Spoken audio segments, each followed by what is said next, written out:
Hello, I'm Andrew Horn. This is Sequins. Now, some of you may know me from writing comic books or a book on VHS that I did, or here on my channel talking about Magic the Gathering, pop culture, films and stuff like that as well. But one aspect of my life that I haven't documented really is the period I spent when I was a kid growing up around the club scene.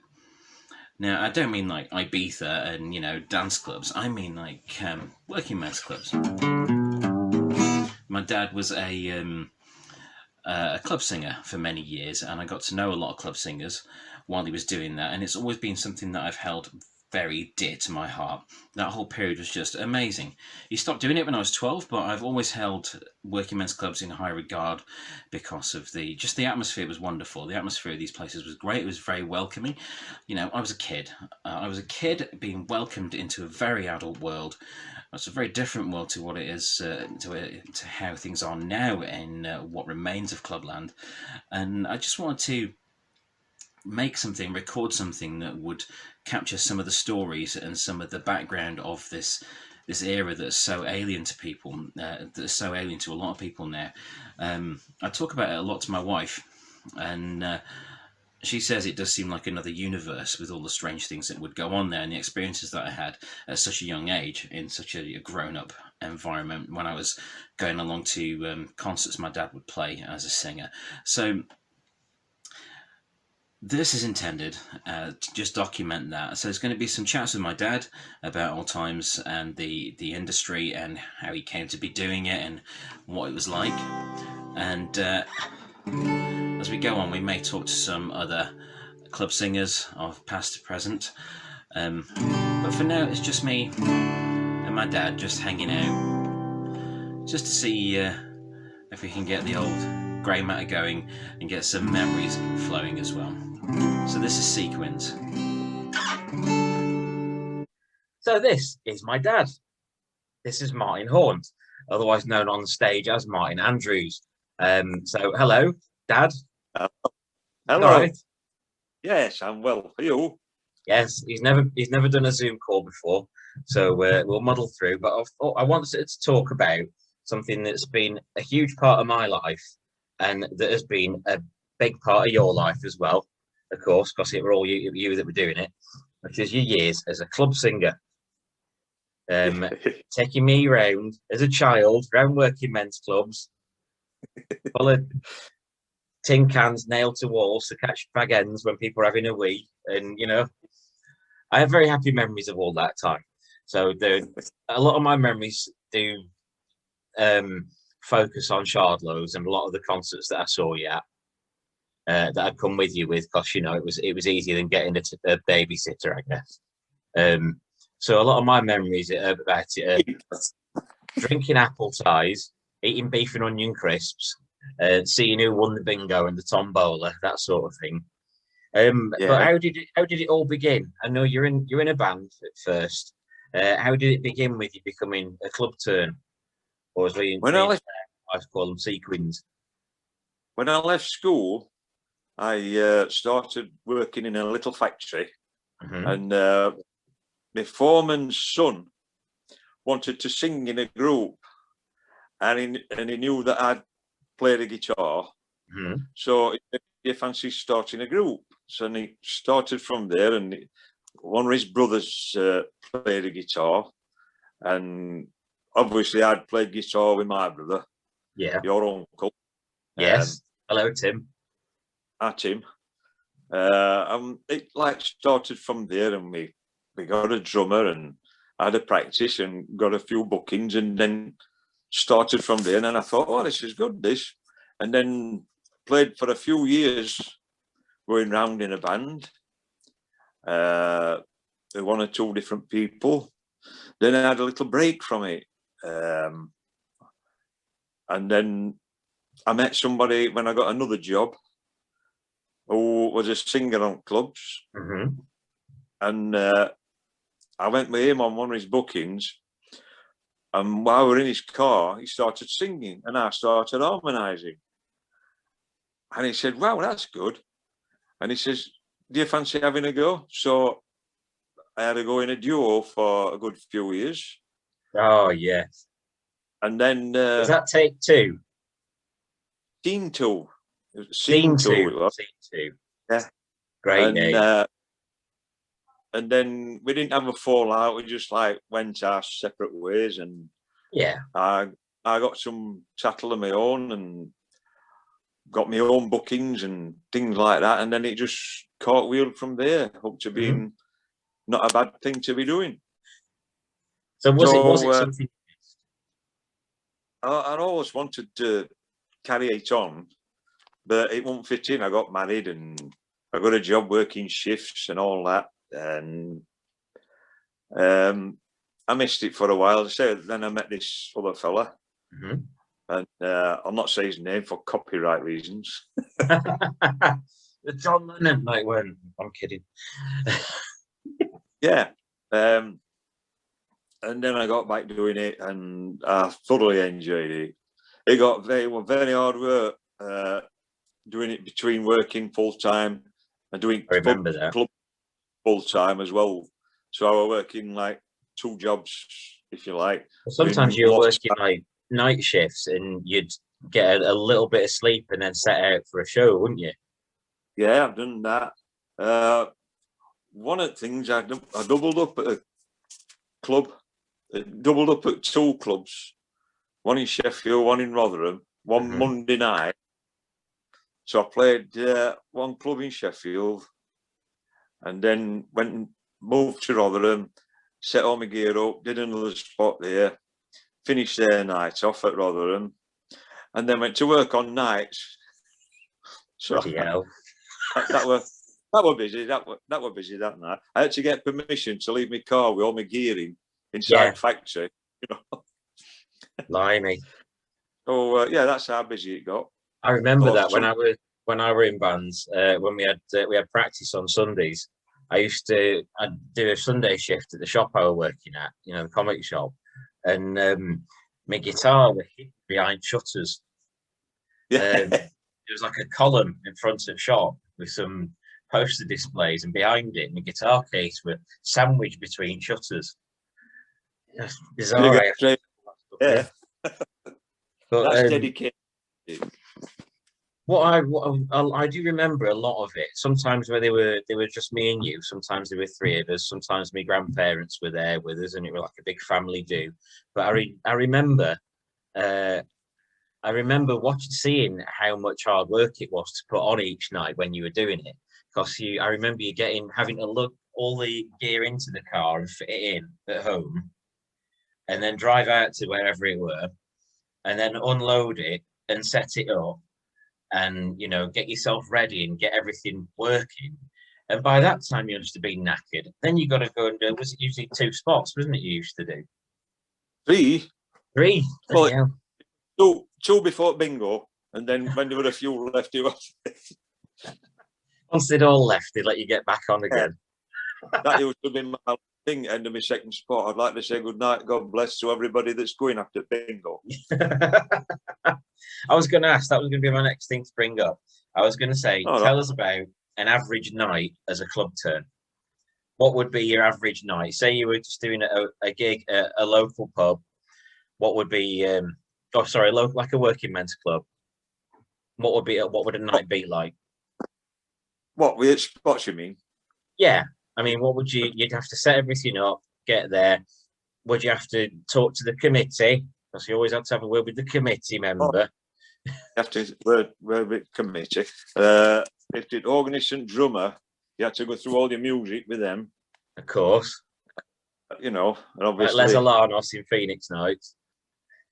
Exactly. Yeah, you have to do all documentary series. And then you'd do your first spot. After, like you said, you probably knackered by the time you get there. Yeah. Because one day I might work all day, 7:30 till 4, and then go home, have a shower, and put my stuff in car, make a sandwich, and drive down to Leicester. Yeah.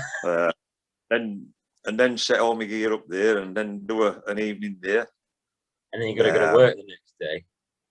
Then pack all my gear away, come back home, go to bed, and then go to work next morning. I've done lots of things like that, but I enjoyed every minute of it.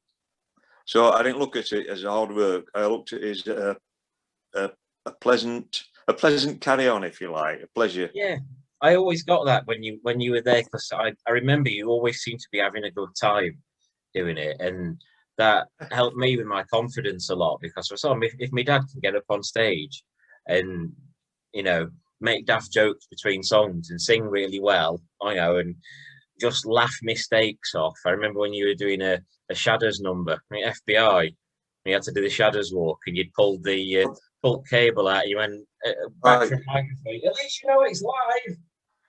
And everyone burst out laughing around me. I was so proud of you that was my dad doing that. So proud. And well, that's where I learned how to, instead of singing and telling jokes, I was singing that bad that people laughed at me singing, so it saved me telling jokes, didn't it? you got to persuade people it was more a Les Dawson sort of thing. It was all intentional. Well, he taught me a lot on his piano, how to play guitar. So working men's clubs, I think, have always had a bad rap for, in terms of being a bit dingy and just full of miserable old timers, and, you know, just sneering at everything in a haze of fag ash.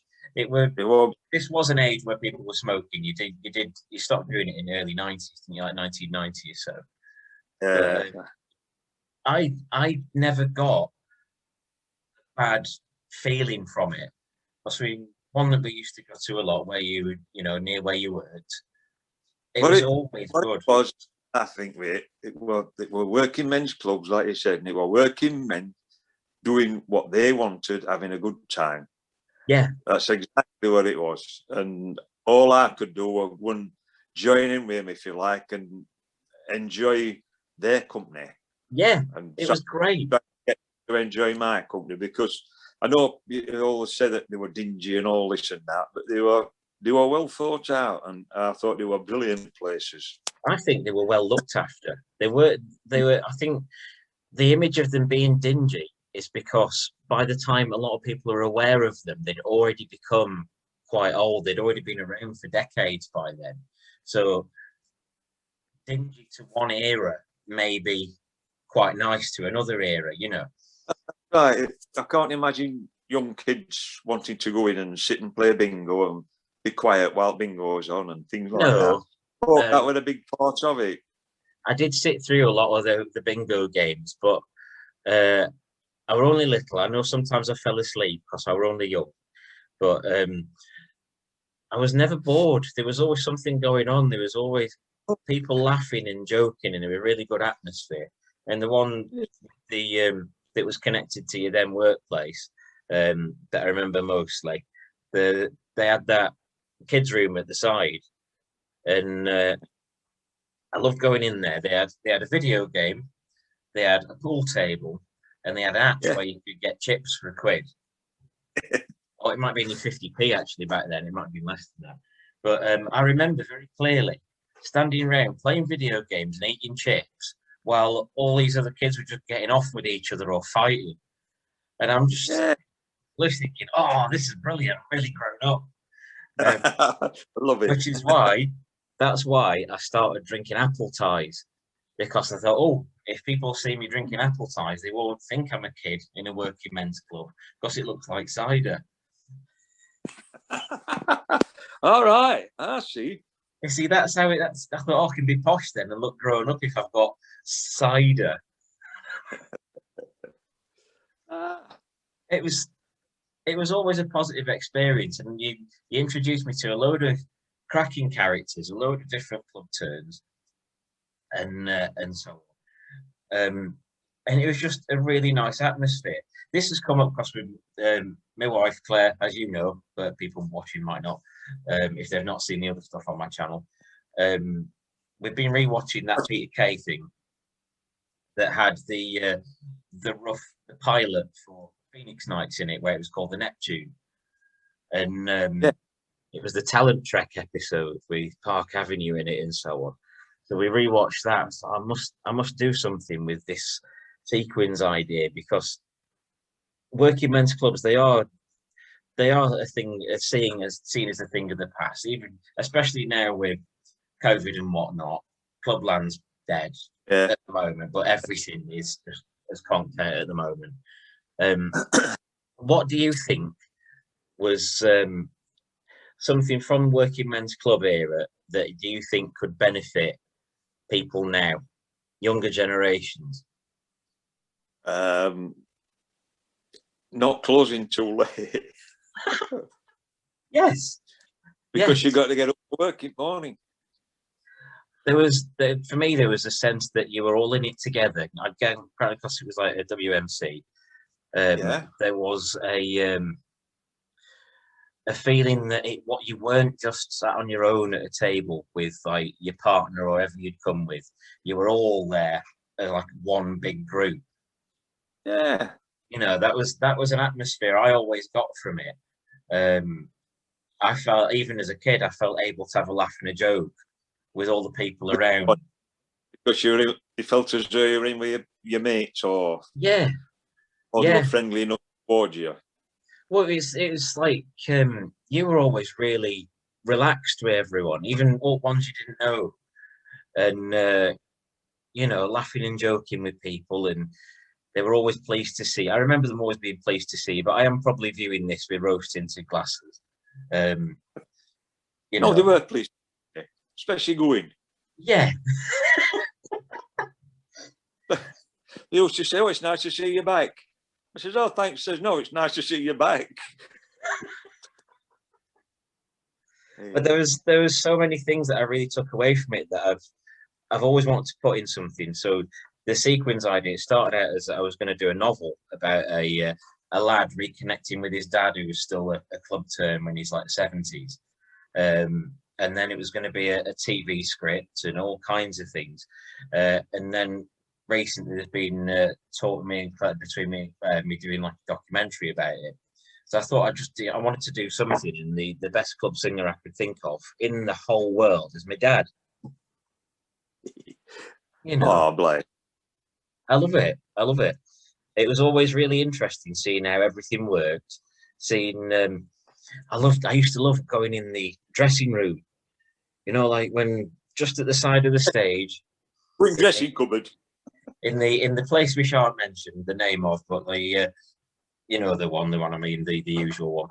So the glamour of the place was a nice size stage, nice size PA, big hall for everyone to enjoy themselves in, rows of tables and chairs, and there was the ultimate Las Vegas style glamour of some gold tinsel down the back of the stage. And I loved that gold tinsel, because it was like, no, there is the tinsel, there are the curtains, this is a show. And, you know, I think that people that were going out to these places, they knew full well it wasn't going to be Vegas, it wasn't going to be the greatest experience in the world, but they were going to have a good night. I see. Yeah. Yeah. There was a turn, there was bingo, there was tombola. Incidentally, the tombola prize that I remember most was the bag of breakfast, which was just genius. Yeah. Fabulous prize. There was the bingo, there was all the characters around the bingo, there were the club turns, there was the compares, often with quiffs. There used to be a meat raffle as well, didn't there? Sorry? There used to be a meat raffle. The meat raffle. The meat raffle. That sounds like a horror film. Sounds like something Eli Roth would make. Coming soon, the meat raffle. But yeah, that's marvelous. And it just, thinking about it, just fills me with great pride that I got to see a bit of it.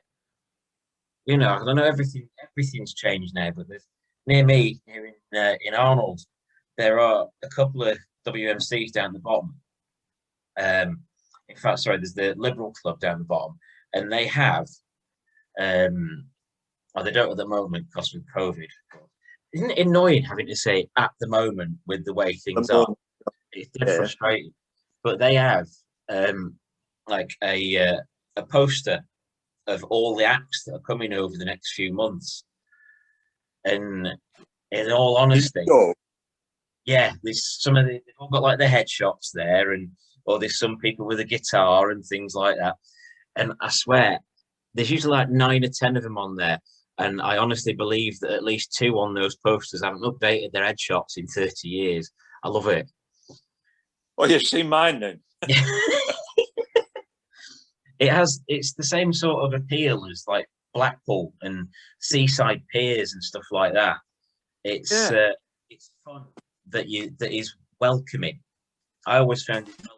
Well, with working men's clubs, you were affiliated, so Yeah. you'd go around different clubs, Mm-hmm.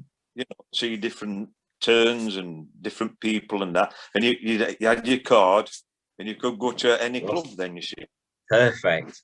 But did all the clubs? Right, go on. They were a big concern. They were, weren't they?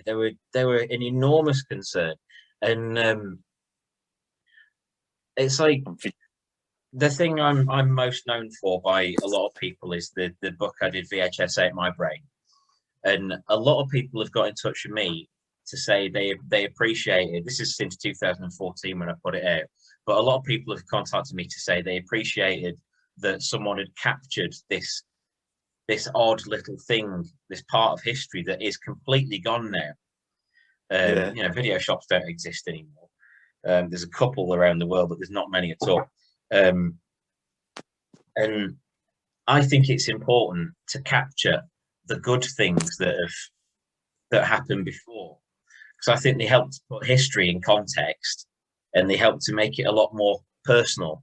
You know, it's important to remember these things that people enjoyed. Yeah. Oh, one at Beston's I played at, little country club. But tonight's bingo. It's eyes down tonight. We're playing for electric kettle.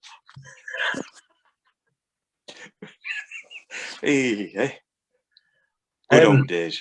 So to end this is just like a pilot, a test. So thank you for doing this, Dad. To end this little episode of Sequins, as I'm calling it, could you tell? I know this story, but can you tell that the both viewers the story of the show where you had to be someone else? I got a call from my agent. I know what you're thinking. I got a call from my agent at the time, and he says, I've had to change your venue, but you're still working tonight. So I says, that's fine. You know, you haven't done me out of a job. He says, so I'll put you in so-and-so club. I said, yeah, that's fine. Same money, same everything. But just don't tell them that you're not who's named on the board there. So I said, that's fine. As long as I'm getting my job, I don't care. And I went on, set up and all that. And I went through my music with the organist and drummer, you know, in dressing room. Goes on stage and he's, good evening, ladies and gentlemen. It's got curtains as well, proper curtains. Mm-hmm. Good evening, ladies and gentlemen. Welcome to Blah Blah Club. And for your entertainment tonight, here's your comedian, so-and-so, so-and-so. Just as the curtains were opening. And tonight's comedian. Tonight's comedian. I turned around to organist. I went, comedian? I just started. A brilliant night. I just tried to do everything as funny as I could, not knowing that I was going to be a comedian. What he hadn't told me, they had a lot of trouble at this club, and they didn't want me to say, "Oh, you've just shoved somebody else in, have you?" So that's why I didn't know that I was a comedian that night. Anyway, it finished up. I had a good night, and I told organist. He says, "Well, you've got away with it then." Well, so, yeah. But can you imagine just how I felt just as curtains are opening? Just as the curtains going up. Tonight's comedian. Yeah. Yeah. But you did it. Yeah, I'm so proud of that. You got to smile and carry on and sort of. Yes. No, but the thing is, I were enjoying it because they were enjoying it, and that made me enjoy it more. I'm going to say better. Never made me better. I've never been better. Never been any. Been average, I think. Well, you were fabulous. In my favourite club Fabulous. singer ever. And if you're up for it, we shall continue this another night. But for now, thank you ever so much, Dad, for taking the time to talk about the joys of Clubland. Okay, it's been a pleasure. Lovely. Thank you very much.